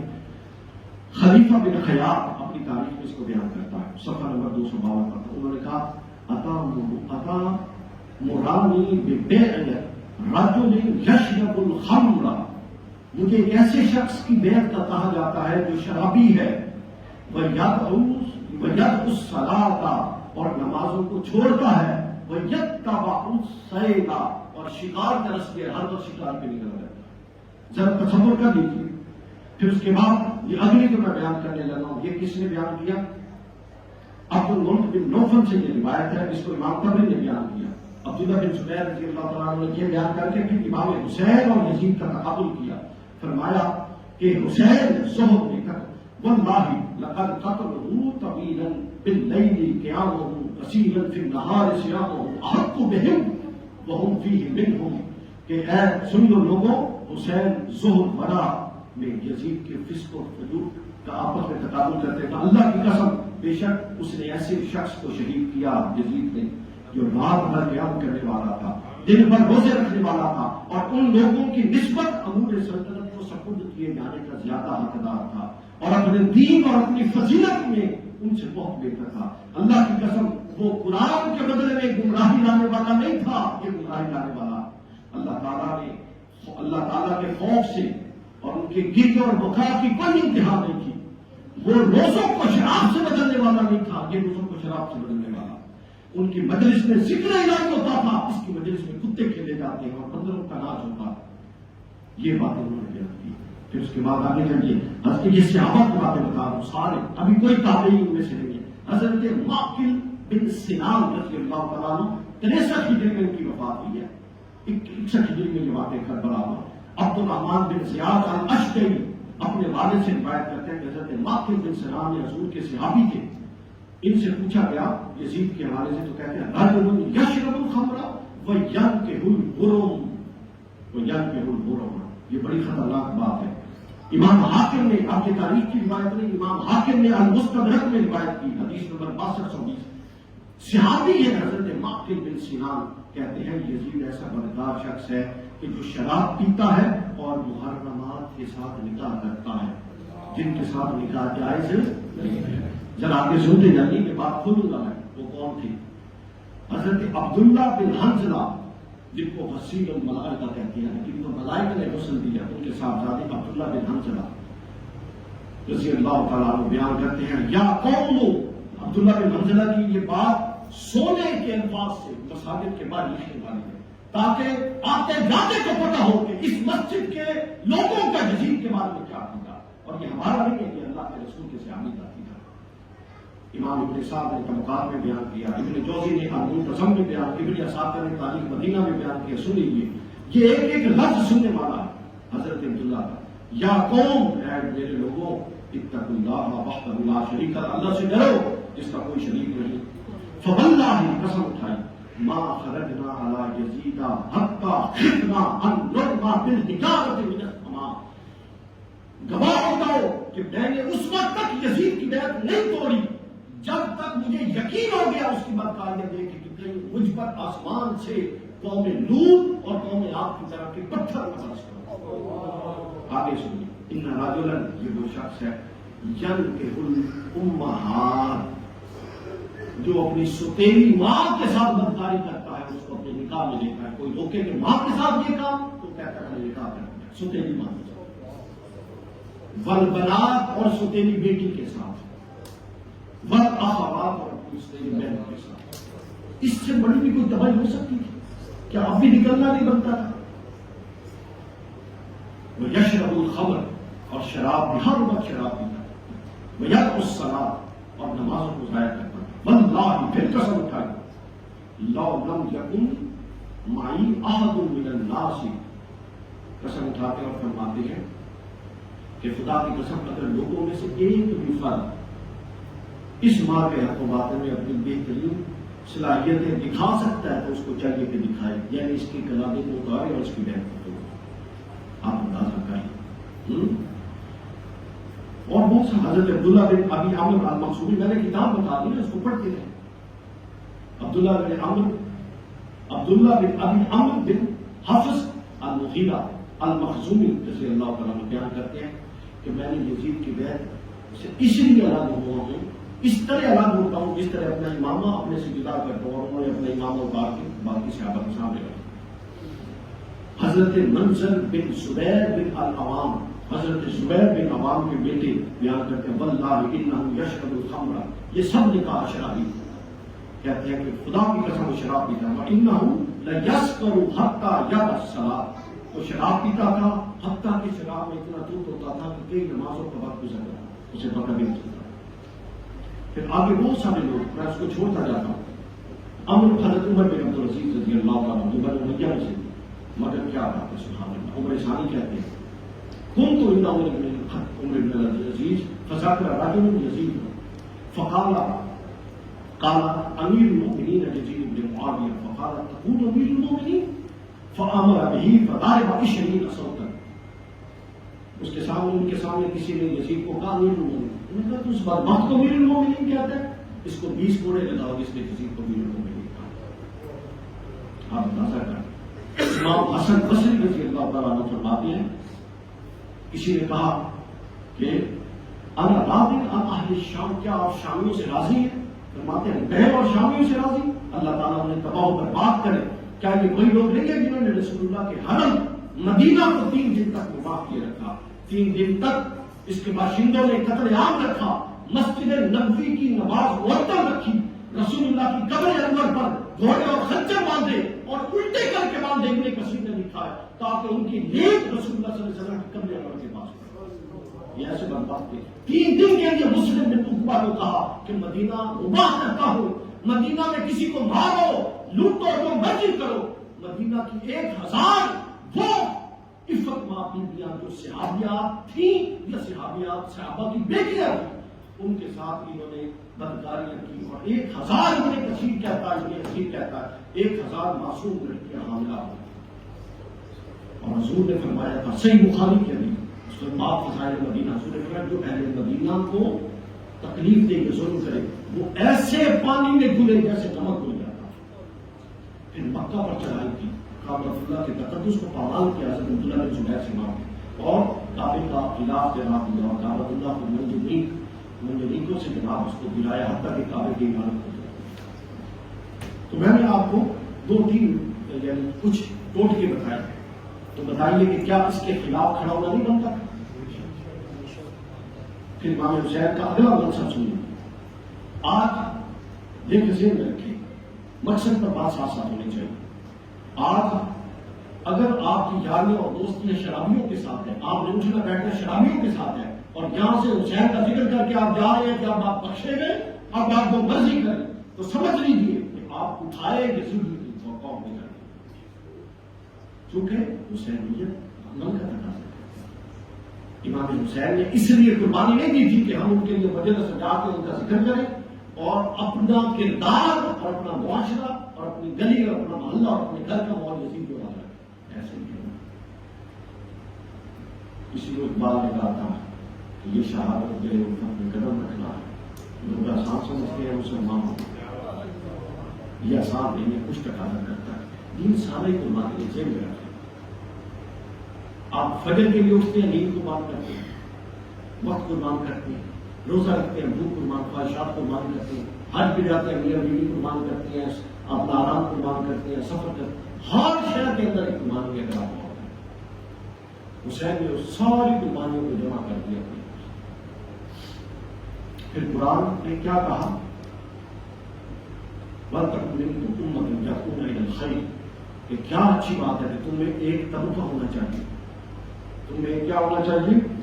ایک طبقہ جو کیا کرے، اس کا کام ہی یہ کہ تم خیر کی طرف بلائے، وَيَأْمُرُونَ بِالْمَعْرُوفِ اور اچھائیوں کا حکم دے، وَيَنْهَوْنَ عَنِ الْمُنكَرِ اور برائیوں سے روکے. حسین نے وہ کیسا طبقہ اور لکیر کھڑی کر دی کہ اب قیامت تک حق پر باطل کی لکیر بنا. اور امام حسین کا قول ہے، امام فاطمی نے بیان کیا، اريد ان امر بالمعروف وانهى عن المنکر. میں تو صرف یہ چاہتا ہوں کہ اچھائی کا حکم دوں اور برائیوں سے روکوں. آپ دیکھتے جائیں. پھر قرآن مجید سبق سکھاتا ہے. حسین سے بڑھ کے سبق اس کے پاس جتنی مسائل قرآن نے بیان کیے کہ وَلَنَبْلُوَنَّكُمْ بِشَيْءٍ مِّنَ الْخَوْفِ وَالْجُوعِ وَنَقْصٍ مِّنَ الْأَمْوَالِ وَالْأَنفُسِ وَالثَّمَرَاتِ وَبَشِّرِ الصَّابِرِينَ. کسی کو انفس، کسی اللہ نے پچھلی تاریخ میں گزارا، کوئی مال کے نقصان سے گزرا، کوئی کسی تکلیف سے، کوئی کسی تکلیف سے، مگر رسول اللہ صلی اللہ علیہ وسلم کے اس نواسے پر یہ سارے مسائل اکٹھے کر کے یہ جمع ہو گئے. پانی بھی بن گئے، بھوک بھی، پیاس بھی، پھر جانوں کا نقصان. 4 بھائی امام حسین کے میدان کربلا میں شہید ہوئے. حضرت عباس علمدار، حضرت ابوبکر بن علی، حضرت عمر بن علی، حضرت عثمان. 4 بھائی شہید ہوئے. جوان بھائی شہید ہونا، آپ کے سامنے آپ کا بھائی مارا جائے تو کیا حال ہوتا ہے. پھر جوان بھتیجا حضرت قاسم جیسا. اللہ اکبر. ایک شامی نے بیان کیا، وہ وہاں کے قبیلے کا تھا، ویسے ہی گزرتے گزرتے کسی یزیدی یا حسینی لشکر میں نہیں تھا. پرانے دور میں جب لوگ دیکھتے تھے نا کہ پڑاؤ ہے، دیکھنے آ جاتے تھے پڑاؤ. وہ کہتا ہے کہ میں دیکھتا ہوں کہ حسین علیہ السلام کے حسین بیٹھے ہیں ٹیلے پر، ان کی گود میں ایک جوان کا سر ہے اور اس کے سینے میں پچھلی طرف سے نیزہ گڑا ہوا جو آگے سے نکلا ہوا، اور وہ نوجوان ایڑیاں رگڑ رہا ہے جس طرح مچھلی رگڑتی ہے تکلیف کے ساتھ. اور حسین اس سے کہہ رہے ہیں کہ قاسم یہ بتا، جس نے تیرے ساتھ یہ کیا، کیا وہ کل تیری نانا کی شفاعت کی امید رکھتی ہے؟ پھر فرماتے ہیں کہ اے قاسم، آج تیرے چچا کے مخالف بہت ہو گئے، ہمیں دھوکے سے ڈبایا گیا. چچا کے مخالف بہت ہیں، لیکن آج تیرے چچا کے موافقین تھوڑے ہیں. اور فرماتے ہیں کہ اے قاسم صبر کر. بس یہ بات ہو رہی تھی کہ حضرت قاسم شہید. اللہ اکبر کبیرہ. حضرت ابراہیم خلیل اللہ تھے، کون تھے؟ انہوں نے ایک اسماعیل دیا تھا، اور وہ بھی حقیقتاً سوا نہیں ہوئے، اور وہ بھی اس کیفیت میں کہ آنکھوں پر پٹی بندی ہوئی تھی کہ کہیں تکلیف کا احساس نہ ہو اس طرح سے. لیکن حسین نے کئی اسماعیل دیے اور سب آنکھوں سے پٹی کھول کے اپنے سامنے دیے.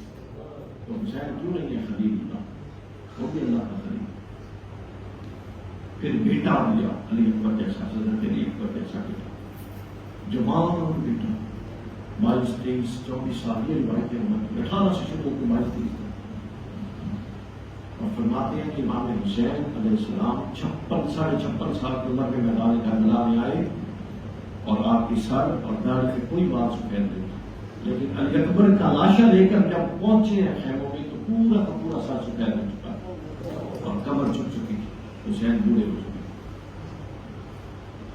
پھر آپ دیکھیے حضرت علی اصغر، چھوٹا شیر خوار بچہ، اتنا بھی کبھی ظلم ہوتا ہے کہ سب کو جب الوداع کہا تو پیچھے سے زوجہ لے کر ان کی اس معصوم کو بھی الوداع کر اس کو اٹھا کے کھڑے تھے، اور جس طرح بچے کو اٹھا کے پیار کیا تھا پیچھے سے غزالت نے تیر مارا تو آپ کی حلق سے پیوست اور وہ تیر سے رخا تھا۔ یہ تیر انسانوں کو نہیں مارتے تھے جنگوں، بلکہ گھوڑوں کو، بھاگتے گھوڑوں کو گھائل کرنے کے لیے اور گرانے کے لیے دشمن کے گھوڑوں کو یہ تیر مارتے تھے۔ حسین نے کیا کچھ نہیں کیا، کوئی مددگار نہیں تھا ظاہری طور، مگر اتنے مشکلات اور مسائل جس کا آپ تصور بھی نہیں کر سکتے۔ آپ کے بیٹے کا آپ کے سامنے کوئی ایک انگلی کاٹے اور ایک تھپڑ لگائے، آپ 3 نسلوں تک اس کی طرف پلٹ کے دیکھیں گے۔ اور ہم ایسے مسلمان ہیں کہ رسول اللہ کے بیٹوں کو جنہوں نے ذبح کر دیا بھوکا پیا تھا، ہم ان کے لیے نرم گوشت رکھیں، سوال کی پیدا۔ تو حسین نے سبق سکھایا۔ پھر قرآن کہتا ہے نماز کیا، الصلاۃ ان الصلاۃ کانت علی المؤمنین کتابا موقوتا۔ اور حسین نے فرمایا 9 محرم کو بعد از نماز عصر جب عمر بن سعد اور شمر بن جوشن اپنا لشکر لے کے خیموں کے پاس آئے تو امام حسین علیہ السلام اپنے خیمے کے باہر تلوار کے دستے پر سر رکھ کے آرام لیٹ تھوڑی دیر بیٹھے گی، نماز پڑھ کے عصر کی آنکھ لگی، جب گھوڑوں کی ٹاپوں کی آواز آئی تو سیدہ زینب نے اندر سے آواز کی خیمے کے اندر سے کہ بھائی جان اٹھے وہ آ گئے۔ تو جب اٹھے تو سب سے پہلے اندر گئے اور کہتے ہیں کہ زینب ابھی خواب میں نانا آئی ہے، رسول اللہ کو دیکھا ہے اور وہ فرما رہے ہیں کہ حسین اب ڈٹ جا، ہمارے پاس آنے کا وقت ہو گیا۔ باہر نکلے تو وہ لشکر کھڑا تھا، حضرت عباس کو بھیجا کہ ان سے جا کے بات چیت کرو، ان سے پوچھو وہ کیا چاہتے ہیں۔ انہوں نے کہا کہ ہم نے جنگ کرنی۔ امام حسین نے کہا کہ ان سے 1 رات کی مہلت دے، انہیں تو کل صبح جنگ کریں گے۔ اور یہاں پر حسین لیے جس کو امام طبری نے تاریخ الکامل میں بیان کیا کہ ان سے 8 رات کی مہلت لے لو، ہم اپنے رب کے حضور نماز پڑھ لیں، دعا کر لیں اور استغفار کر لیں۔ آگے جملہ سنیے، قد كنت احب الصلاة له والتلاوة وكتابه وكثرة الدعاء والاستغفار۔ یہ کہہ کے حضرت عباس کو بھیجا کہ تم جاؤ اور ان سے تو ہم آج رات دعا کر دیں۔ پھر اللہ کی طرف متوجہ ہوئے، ہاتھ اٹھائے کہ اللہ تو جانتا ہے نا مجھے نماز کتنی عزیز ہے، مجھے تلاوت کتنی عزیز ہے، مجھے دعا کتنی عزیز ہے، اور مجھے تیری بارگاہ میں استغفار کرنا کتنا عزیز ہے۔ اس 4 کاموں کے لیے رات کی مہلت مانگی۔ اب وہ حسینی اور اس میں ان 4 کاموں میں سے ایک کام بھی کوئی نہ ہو، یعنی اس کی پسند حسین کی پسند سے الگ ہے، لیکن کہنے کو وہ حسین نہیں، کہنے سے کچھ نہیں، کہنے سے کچھ نہیں۔ پھر اسی طرح صاحبان گرامی پورا کا پورا جو قرآن ہے، لائبریری کی ہم گفتگو کو ختم اور اختصار کرتے ہیں، پورا کا پورا جو قرآن ہے وہ بس آپ ایک اصولی بات سمجھ لیں کہ پورا کا پورا جو قرآن ہے وہ حسینی مزاج کا ہے، اور پورا کا پورا جو حسین ہے وہ قرآنی مزاج کا ہے۔ اس جملے کو پلے باندھ کہ پورا کا پورا قرآن حسینی مزاج کا اور پورا کا پورا حسین قرآنی مزاج کا، پورا کا پورا حسین قرآنی مزاج کا۔ یہی وجہ ہے کہ اللہ تعالیٰ نے امام حسین علیہ السلام کی قربانی کو وہ شرف بخشا، وہ قبولیت عامہ بخشی جو بہت کم لوگوں کے حصے میں آیا۔ اور یہی وجہ ہے کیونکہ حسین علیہ السلام کی جو جد و جہد تھی وہ نبوی جدوجہد کا تسلسل تھا جس پر آپ کی ہم نے پوری تقریر کی گفتگو کی نا، وہ نبوی جدوجہد کا تسلسل تھا. اسی لیے اللہ رب العزت دلاؤ میں اور اتنے غضب کے مظاہرے شہادت امام حسین کے بعد ہوئے اس طرح کی کبھی بھی نہیں. بس آپ کے سامنے 2-3 روایات رکھی پھر ہم اجازت دیتے ہیں. اس کو بیان کرتے ہیں امام رویانی رحمۃ اللہ علیہ. حضرت عامر بن سعد الجبل، عامر بن سعد الجبل رضی اللہ عنہ بیان کرتے ہیں کہ جب امام حسین شہید ہوئے تو کہتے ہیں کہ مجھے رسول اللہ صلی اللہ علیہ وسلم خواب میں ملے اور آپ نے فرمایا کہ اے میرے جاؤ، اے عامر جاؤ اور میرے صحابی برا بن عازب رضی اللہ عنہ، میرے صحابی برا بن عازب کے پاس جاؤ اور اس کو میرا سلام دو اور ان کو بتانا کہ حسین شہید کر کے گئے. رسول اللہ کو میدان اپنی قبر انور میں اور اپنے مزار اقدس میں اتنا کنسرن تھا کہ مزار اقدس میں بھی حسین کو فکر تھی اور لوگوں کو اطلاع دے رہے تھے کہ میرا حسین شہید ہوا. ان کو بتایا صحیح حدیث ہے، امام ابن اسحاق نے بیان کی. اپنی زوجہ محترمہ حضرت ام سلمہ رضی اللہ تعالیٰ دوپہر کو آرام فرما رہی تھی، ان کے خواب میں آئے اور کہا کہ ام سلمہ دیکھو وہ مٹی جو تمہیں دی تھی وہ مٹی خون میں بدل چکی ہے، میرا حسین شہید ہو گیا. انہوں نے کہا کہ یا رسول اللہ آپ کا امامہ مبارک داڑھی مبارک پر گرد ہے، یہ کیسی پریشانی ہے؟ کہا کہ میدان کربلا سے آ رہا ہوں حسین کو شہید کر دیا. حضرت عبداللہ بن عباس سے سیم روایت، ان کے خواب میں آئے اور ان کو کہتے ہیں میرا حسین شہید کر دیا. ان کو ان کو بتایا کہ حسین شہید کر دیا ہے اور اگلا سنیں فرمایا اللہ نے قاتلین حسین کے لیے جہنم لکھ دی ہے. یہ اسی نے بیان کیا، حضور نے فرمایا اور آگے فرمایا کہ قریب تھا کہ اللہ تعالیٰ اہل زمین کو حسین کی شہادت کی وجہ سے کسی دردناک عذاب میں مبتلا کرتا. پھر امر الہی یہ ہوا کہ وہ عذاب جو حسین کے قاتلین کی وجہ سے آنا تھا اور حسین کے مخالفین پر آنا تھا اور حسین کی شہادت کے مددگاروں پر آنا تھا اور حسین کی شہادت کے سہولتکاروں پر آنا تھا اور حسین کی شہادت پر خاموش رہنے والوں پر آنا تھا، اللہ نے وہ قیامت تک مؤخر کر دیا. پھر آگے سنیے حضرت ابو ہریرہ رضی اللہ عنہ بیان کرتے ہیں. اس کو امام آجری نے بیان فرماتے ہیں حضور نے فرمایا طویل حدیث کہ رسول اللہ کی خدمت میں امام حسن حسین کے کھیل رہی تھی. ایک زوجہ محترمہ نے پوچھا کہ آپ ان سے بڑی محبت کرتے ہیں؟ حضور نے فرمایا ہاں بہت محبت کرتا ہوں. پھر اچانک یہ باتیں کرتے کرتے حضور علیہ السلام رونے لگے، آپ دیدہ ہو گئے. انہوں نے پوچھا یا رسول اللہ ابھی تو آپ خوش تھے اور باتیں کر رہے تھے، مسکرا رہے تھے، چوم رہے تھے، اچانک رو رہے. حضور نے فرمایا ابھی مجھے جبرائیل نے آ کر بتایا ہے کہ میرے اس بیٹے حسین کو میری امت شہید کر دی. کس دل سے حضور نے یہ بات کی؟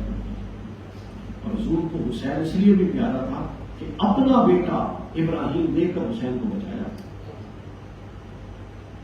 حضور حضرت جبرائیل آتے ہیں، ایک آپ کے زادوں مبارک میں حضرت ابراہیم آپ کے صاحبزادے جو حضرت ماجہ کی بٹیا سے تھے وہ بیٹھے اور دوسرے زادوں پہ حضرت امام حسین بیٹھے. گھبرانے کے ابھی بھی ہنسا کر لے. انہوں نے کہا کہ یا رسول اللہ ان میں سے کسی ایک کا انتخاب کر لیں، اللہ کا امر یہ ہے کہ ایک کو اپنے پاس بلا لیں. حضور فرماتے ہیں کہ اگر میں ابراہیم دیکھتا ہوں تو میں کہوں گا تکلیف پہ آؤں گا، اور اگر میں حسین دیکھتا ہوں تو اس کے ساتھ فاطمہ بھی ہوئی اور فاطمہ کا رونا ہمیں برداشت نہیں. ابراہیم کو دیا. اس واقعے کے 3 دن بعد پورے دن ایگزیکٹلی 3 دن بعد اچانک حضرت ابراہیم کو بخار ہوا اور اتنا تیز ہوا کہ وہ گزار گیا. تو حسین کے لیے رسول اللہ نے اپنا حسین قربان کیا. پھر اس کے بعد اور اگلی بات میں بتا دوں یہ اور جو نیا ہے جی کچھ یہ غم اور افسوس 3 دن ہوتے ہیں. کچھ غم ایسے ہوتے ہیں کہ جو ہر سال تازے ہوتے ہیں، ہر روز تازے ہوتے ہیں. سمجھ آئے نا؟ ہر روز تازے ہوتے ہیں. یہ باتیں غلط ہیں، ایسی باتیں مت کیا کرو. یہ باتیں رسول اللہ کے سینے اور آپ کے قلب کو تکلیف دینے والی ہیں. آپ مجھے بتائیے حضرت حمزہ کب شہید ہوئے؟ احد. کب شہید ہوئے؟ احد کب ہوا؟ 3 ہجری. کب ہوا بتائیے؟ 3 ہجری میں احد ہوتا ہے. اور وحشی جنہوں نے جس نے حضرت حمزہ کو شہید کیا تھا اس نے کب اسلام قبول کیا؟ 8 ہجری. پتہ ہوتا ہے کتنے سال تھے درمیان میں؟ 5 سال. اسلام قبول کیا. حضور نے فرمایا تو اسلام لے آیا قبول ہے مگر میرے سامنے نہ آیا کر. تو سامنے آتا ہے تو مجھے چچا حمزہ یاد آتا. تو قاتلین حسین کو کب رسول سامنے آنے دیں گے؟ کیا پھر جیسے یہ شہادت ہوئی ایسے ایسے واقعات میں علماء نے لکھا ہے، روایات کے اندر آیا ہے کہ وہ بیٹھے نبی شراب پی رہے تھے اور اپنی فتح کا جشن منا رہے تھے تو دیوار پر ایک شعر خون کے قلم کے ساتھ لکھا گیا کہ جس قوم نے حسین کو شہید کیا کیا یہ حق رکھتی ہے کہ حسین کے نانا کی شفاعت حاصل کرے؟ بیت المقدس سے جو پتھر اٹھایا جاتا اس کے نیچے سے خون نکلتا. اللہ رب العزت کے غضب کے آثار تھے. حضرت یحییٰ بن جمان بیان کرتے ہیں کہ وہ اپنے شیوخ سے استاد سے کہتے ہیں کہ سیدنا عمر فاروق رضی اللہ عنہ کے دور کی بات ہے کہ جب فتوحات ہو رہی تھی تو ایک کلیسا فتح ہوا روم کے اندر. کلیسا، اس کلیسا میں صحابہ کرام رکتے تھے، پڑاؤ کرتے تھے اپنے سفروں کے دوران. پڑاؤ کیا تو صبح جب روشنی ہوئی تو اس کلیسے کی عمارت پر لکھا ہوا تھا اس کی دیوار پر کہ وہ گروہ جس نے حسین کو شہید کیا کیا وہ اس کے نانا کی شفاعت کا حقدار ہے؟ صحابہ کرام نے سب کو جمع کیا اور کہا کہ یہ ابھی تو امام حسین چھوٹے سے تھے، ابھی تو واقعہ کربلا نہیں ہوا، ابھی تو حضرت عمر کا دور حکومت تھا. انہوں نے کہا یہ کب لکھا ہے؟ تو وہ جو کلیسا کے عیسائی تھے انہوں نے بتایا کہ یہ ہمارے پاس 300 سال سے ہے اور جب ہم نے لیا تھا اس سے پہلے بھی لکھا. تو حسین کے تذکرے رب ہمیشہ سے کرتا آ رہا ہے اور رب کر رہا ہے اور رب کروائے گا. یہ مت سمجھا کریں کہ ہم کر رہے ہیں. ہماری یہ خوش قسمتی ہے کہ ہم اس طبقے میں ہیں جو کر رہے ہیں. یہ تو رسول کی سنت ہے صلی اللہ علیہ وسلم. بس آخری ایک بات آپ کو میں نے بتانی ہے کہ حسین کے ساتھ کھڑا ہونا کتنا ضروری ہے. 2-3 روایات ہیں لیکن میں کوشش کرتا ہوں کہ ایک ہی اس میں سے بیان کر دوں. ایک شخص تھا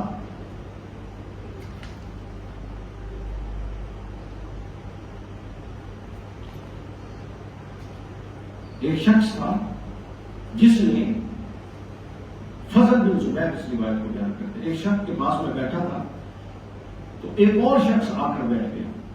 اس شخص سے تارکول کی بو آتی تھی. تو ہم نے اس سے پوچھا کہ شخص کیا تو تارکول کا کاروبار کرتا ہے؟ تیرے کپڑوں سے تارکول کی بو آتی ہے؟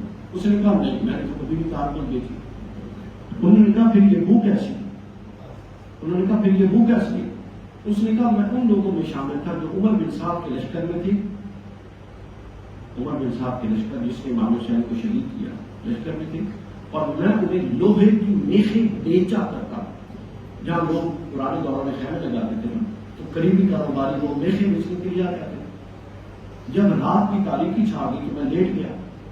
شہادت ہو گئی. امام حسین کو ان لوگوں نے بے دردی سے شہید کر دیا. شہادت ہو گئی تو میں لیٹ گیا تو میں نے خواب میں رسول اللہ کو دیکھا اور آپ کے ساتھ حضرت علی تھی اور حضرت علی امام حسین کے ساتھیوں میں سے شہید ہونے والوں کو جو شہید ہو چکے تھے ان کو پانی پلا رہے تھے. تو میں نے آگے بڑھا، میں نے عرض کی کہ یا رسول اللہ علی سے کہیں نا مجھے بھی پانی پلا. تو حضور نے فرمایا کیا تم ان لوگوں میں سے نہیں ہے جنہوں نے ہمارے خلاف، یعنی یہ اس حدیث کا تسلسل جس پر میں نے گفتگو کی، حسین کے خلاف نہیں، فرمایا کیا تم ان میں سے نہیں جس نے میرے خلاف میرے دشمنوں کی مدد کی؟ میں نے عرض کیا یا رسول اللہ میں نے تلوار بھی نہیں چلائی، نیزہ بھی نہیں چلایا، تیر بھی نہیں مارا. میں تو انہیں یزید کے لشکر کو لوہے کی میخیں بیچتا تھا. تو آپ نے فرمایا اے علی اسے پلاؤ. حضرت علی نے ایک تارکول بنا پیالہ دیا اور وہ پی لیا. تو وہ کہتا ہے کہ کئی دن جو مجھے پیشاب آتا تھا وہ تارکول کھاتا تھا، اب وہ آنا تو بند ہو گیا لیکن ابھی تک میرے جسم کے اندر اس کی بو آتی ہے اور وہ اتنی شدید ہے کہ کوئی میرے پاس نہیں بیٹھ سکتا. آپ اندازہ کریں رسول اللہ صلی اللہ علیہ وسلم گنبد خضرا میں ہیں، مگر توجہ حسین کے ساتھ ہے، دیکھ رہے ہیں کہ کون حسین کے ساتھ لڑ کے مر رہا ہے اور کون حسین کو مارنے کے لیے لڑ رہا ہے۔ امام ابو نضر الجرم بیان کرتے ہیں کہ میں نے ایک بدصورت بوڑھے کو دیکھا اور وہ اندھا تھا، اس سے پوچھا کہ تو ٹھیک تھا، آنکھوں والا تھا، اندھا کیسے ہوا؟ اس نے کہا کہ عمر بن سعد کے لشکر میں تھا اور حسین کے خلاف لڑ رہا تھا۔ جب رات ہوئی تو میں سویا اور میں نے خواب میں دیکھا کہ رسول اللہ کے سامنے ایک تھال پڑا ہے، بہت بڑا، اس تھال میں خون ہے اور آپ کی خدمت میں عمر بن سعد کے وہ ساتھی سارے یزیدی لشکر میں حسین کے خلاف تھا، ایک ایک پکڑ کے لایا جا رہا ہے اور آپ اس کو اپنے ہاتھوں سے قتل کر رہے ہیں۔ پھر آپ کی خدمت میں عمر بن سعد کے ساتھیوں کو لایا گیا، وہ آپ کو پھر اس شخص کو لایا گیا نا، یہ والا جو شخص تھا اس کو لایا گیا کہ اس کو بھی قتل کیا جائے۔ اس نے بھی یہی کہا کہ یا رسول اللہ میں نے تو حسین پر کوئی تیر نہیں چلایا، کوئی تلوار نہیں چلائی، کوئی نیزہ نہیں چلایا۔ حضور اسلام نے بڑا عجیب سوال کیا، حضور نے فرمایا یہ بتا تو کھڑا حسین کی طرف تھا یا یزید کی طرف تھا؟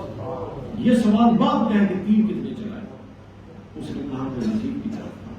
حضور نے فرمایا کیا تم نے میرے حسین کے مد مقابل میں تعداد میں ایک فرد کا اضافہ نہیں کیا؟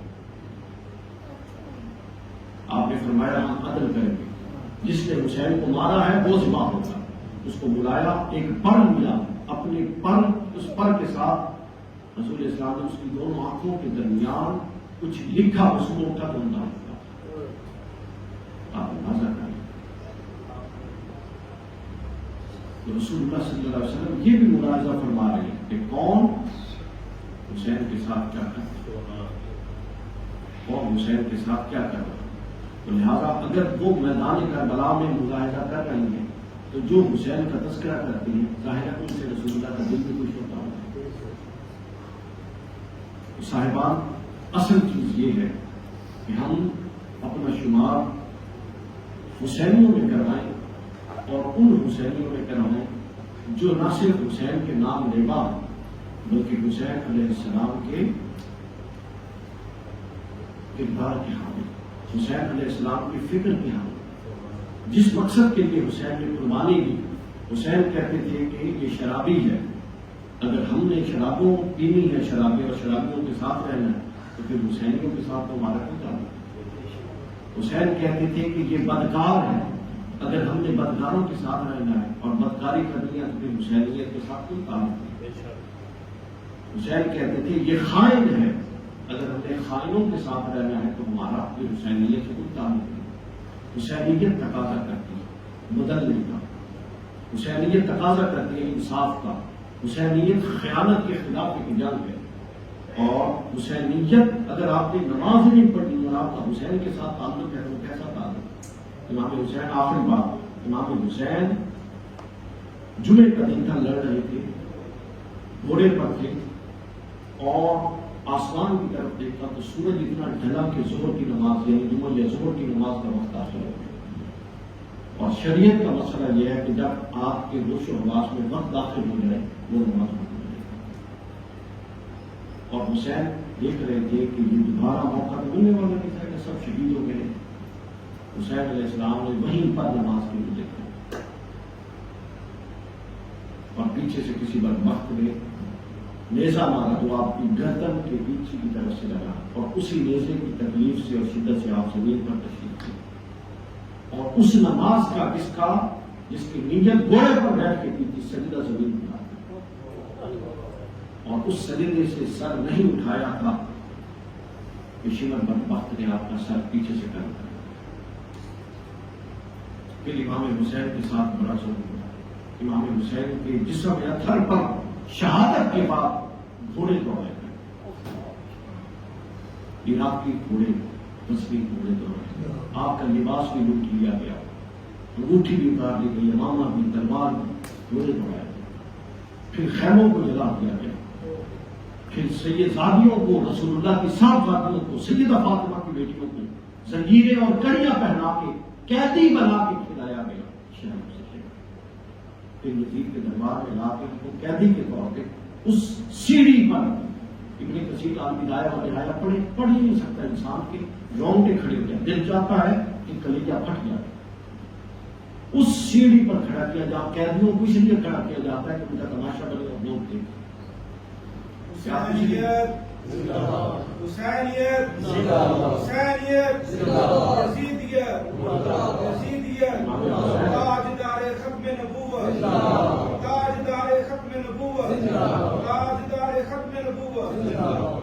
یہ جس طرح بھائی نے نعرہ لگایا، یہ ختم نبوت کا تحفظ ہی اصل مشن حسین ہے،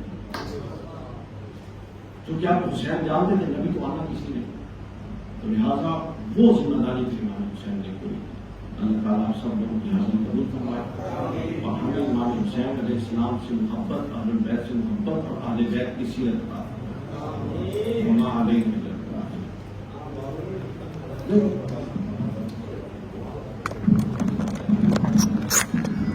آمین۔